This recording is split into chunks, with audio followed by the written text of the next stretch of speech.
पर एक ऐसा लोक जहां कलयुग की अभी तक नहीं हुई एंट्री, यहाँ के बिना अधूरी है चारधाम यात्रा। कलयुग के प्रभाव से बचने के लिए 88,000 ऋषि मुनियों ने एक स्थान पर रहकर तप किया था। ये स्थान उन्हें स्वयं ब्रह्मा जी ने उपलब्ध कराया था। मान्यता है कि इस स्थान पर सभी तीर्थों का वास रहता है, इसलिए इस स्थान की यात्रा के बिना आपके तीर्थ अधूरे रहते हैं। कलयुग का दूसरा चरण चल रहा है। हर जगह कलयुग का प्रभाव देखने को मिलता है, लेकिन धरती पर खासकर भारत में एक ऐसी जगह है जहाँ अभी तक कलयुग का प्रभाव नहीं पहुँचा है। आज हम आपको ऐसी जगह के बारे में बताने जा रहे हैं जिसका इतिहास बहुत ही प्राचीन है। यह एक ऐसा तीर्थ स्थान है जहाँ के दर्शन के बिना आपकी चार धाम की यात्रा भी अधूरी मानी जाती है। इसे इस पावन भूमि का महान तीर्थ बताया गया है। इसे तीर्थों में तीर्थ कहा गया है। पाताल भुवनेश्वर के अलावा नैमिषारण्य ही एकमात्र ऐसा क्षेत्र है जहाँ 33 करोड़ हिंदू देवी देवताओं का वास माना जाता है। हिंदुओं के लिए नैमिषारण्य को सभी तीर्थ स्थानों में सबसे पहला और सबसे पवित्र होने का खिताब भी प्राप्त है। इसका वर्णन वेद पुराण से लेकर हर हिंदू धर्म ग्रंथ में मिलता है। श्रीमद् भागवत महापुराण, महाभारत, वायु पुराण, वामन पुराण, पद्म पुराण, शिव पुराण, देवी भागवत पुराण, यजुर्वेद का मंत्र भाग श्वेताश्वर उपनिषद, प्रश्नोपनिषद, अग्नि पुराण, गरुड़ पुराण, स्कंद पुराण, विष्णु पुराण, कालिका तंत्र, कर्म पुराण, शक्ति यामल तंत्र, श्रीरामचरितमानस, योगिनी तंत्र आदि ग्रंथों में इस स्थान का उल्लेख मिलता है। ये वही स्थान है जहाँ महापुराणों की रचना हुई। महाभारत काल में युधिष्ठिर और अर्जुन भी यहाँ आए थे। इतना ही नहीं, प्राचीन काल में 88,000 ऋषि मुनियों ने इस स्थान पर कठोर तपस्या की थी, इसलिए इसे तपोभूमि भी कहा जाता है। नैमिषारण्य का प्राचीनतम उल्लेख वाल्मीकि रामायण के युद्ध कांड में होता है। यहाँ उल्लेख है कि लव और कुश ने गोमती नदी के किनारे राम के अश्वमेध यज्ञ में 7 दिनों में वाल्मीकि रचित काव्य का गायन किया। हम बात कर रहे हैं नैमिषारण्य की। उत्तर प्रदेश के सीतापुर में है यह महान तीर्थ। लखनऊ से 80 किलोमीटर दूर गोमती नदी के तट पर स्थित यह प्रसिद्ध हिंदू तीर्थ है। इस स्थान को नैमिषारण्य, नैमिष या नीमशार के नाम से भी जाना जाता है। नैमिष यानी निमिष किवा निमेश तथा अरण्य यानी अरण्य अर्थात वन क्षेत्र परमात्म तत्व का क्षेत्र कहा जाता है कि ब्रह्मा जी ने खुद भी इस स्थान को ध्यान योग के लिए सबसे उत्तम बताया था। इस स्थान के मुख्य आकर्षण की बात करें तो इनमें चक्रतीर्थी, भूतेश्वरनाथ मंदिर, व्यास गद्दी, हवन कुंड, ललिता देवी का मंदिर, पंचप्रयाग, शेष मंदिर, हनुमानगढ़ी, शिवाला भैरवजी मंदिर, पंच पांडव मंदिर, पंचपुराण मंदिर, मां आनंदमय आश्रम, नर्मदानंद सरस्वती आश्रम, देवापुरी मंदिर, रामानुज कोट, रुद्रावत आदि शामिल हैं। नैमिषारण्य स्टेशन से लगभग 1 मील दूर चक्रतीर्थ सरोवर है। यह एक बड़ा गोलाकार जलाशय है। घेरे के चारों ओर बाहर जल भरा रहता है जिसमें श्रद्धालु स्नान करते हैं। जल में चलते हुए इस गोल चक्र की परिक्रमा भी करते हैं। जल के भरे हुए घेरे के बाद चारों ओर सीढ़ियां बनी हुई हैं। यहाँ विभिन्न देवी देवताओं के मंदिर हैं।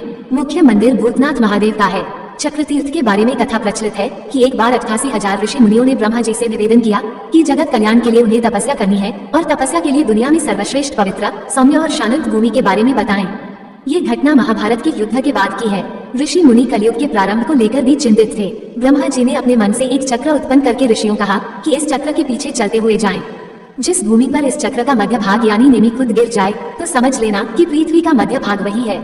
ब्रह्मा जी ने ये भी कहा कि वह स्थान कलयुग के प्रभाव से मुक्त रहेगा। कहा जाता है कि इस स्थान पर चक्र का नेमि गिरा था, जिस वजह से इसका नाम नैमिषारण्य पड़ा और यह जगह चक्रतीर्थ कहलाए। ये भी कहा जाता है कि नैमिषारण्य वो स्थान है जहाँ पर ऋषि दधीची ने लोक कल्याण के लिए अपने दुश्मन देवराज इंद्र को अपनी अस्थियां दान की थी। ऐसी मान्यता है कि इस परम पवित्र भूमि के दर्शन बिना सभी तीर्थ अधूरे रहते हैं। 84 कोस की परिक्रमा, नैमिषारण्य की परिक्रमा भी की जाती है। ये 84 कोस की परिक्रमा है। परिक्रमा हर साल फाल्गुन मास की अमावस्या के बाद की प्रतिपदा तिथि से शुरू होकर पूर्णिमा तक चलती है। यहाँ पंचप्रयाग नाम से एक पक्का सरोवर है। सरोवर के किनारे अक्षयवट नामक वृक्ष है। नैमिषारण्य में व्यास शुकदेव का मंदिर है। मंदिर के बाहर व्यास जी की गद्दी है। यहाँ दशाश्वमेध टीला पर एक मंदिर में श्री कृष्ण और 5 पांडवों की मूर्तियाँ हैं। यहीं पर चारों धाम मंदिर भी हैं। महर्षि गोपाल दास जी के द्वारा स्थापित जगन्नाथ धाम, बद्रीनाथ धाम, द्वारिकाधीश धाम और रामेश्वरम धाम के मंदिर हैं। नैमिषारण्य को सत्य युग या कृत युग से जाना जाता है, जो सबसे प्राचीन युग है। यह एक पवित्र स्थल है जहाँ कई संतों ने अपने पापों का प्रायश्चित किया है। हिंदू पौराणिक कथाओं में माना जाता है कि चक्र तीर्थ का निर्माण ब्रह्मा के हृदय से निकली चक्र से हुआ था। इस झरने में स्नान करने से सभी पापों से मुक्ति मिल जाती है। व्यास गद्दी एक वैदिक विद्वान है। व्यास ने पुराणों की रचना की और वेदों को 4 भागों में विभाजित किया और अपना ज्ञान जैमिनी, अंगिरा, पैल, शुकदेव, वैशंपायन और सुत को दिया। व्यास ने भी वेदों की रचना की और उन्हें 4 भागों में विभाजित किया। श्री ललिता देवी मंदिर, शिव की पत्नी सती ने आत्महत्या कर ली, जिसके बाद शिव उनके शरीर को मंदिर के मैदान में ले गए। यात्रा के दौरान उनका शरीर 108 टुकड़ों में विभाजित हो गया। हृदय नैमिषारण्य में गिरा, जहाँ आज ये ललिता देवी के नाम से जाना जाता है, जो भारत के शक्तिपीठों में से एक है। भगवान वेंकटेश्वर मंदिर, जैसा कि नाम से पता चलता है, यह मंदिर भगवान वेंकटेश्वर को समर्पित है और यह विशेष रूप से आंध्र प्रदेश से बड़ी संख्या में भक्तों को आकर्षित करता है। उन तीर्थयात्रियों को समायोजित करने के लिए जो मंदिर के मैदान में रात भर रुकना चुनते हैं, मंदिर ने अपने मैदान के अंदर आवास प्रदान किया है। दधीची कुंड। देवताओं के शासक इंद्र ने ऋषि दधीची से अपील की कि वे अपनी हड्डियां दे दें ताकि वो राक्षस वृत्रासुर को मार सके और दुनिया को बचा सके। उन्होंने स्वीकार किया, लेकिन केवल एक शर्त पर। वो क्षेत्र की सभी पवित्र नदियों और स्थलों का दौरा करने के बाद ही ऐसा करेंगे। देवता हड़बड़ी में थे और उन्होंने दधीची को उनका अनुरोध पूरा करने के लिए इस स्थान पर सभी स्थानों को एक साथ इकट्ठा किया, जिसके बाद उन्होंने अपनी हड्डियों को त्याग दिया, जिनका उपयोग वज्र बनाने के लिए किया गया था, जिसका उपयोग अंततः वृत्रासुर और उसके अनुयायियों को मारने के लिए किया गया था। इस कुंड में स्नान करना भारत के सभी पवित्र स्थानों में स्नान करने के बराबर माना जाता है। सुत गद्दी। इस स्थान पर वेद व्यास के शिष्य ऋषि सुत ने 88,000 ऋषियों को भाषण दिया था।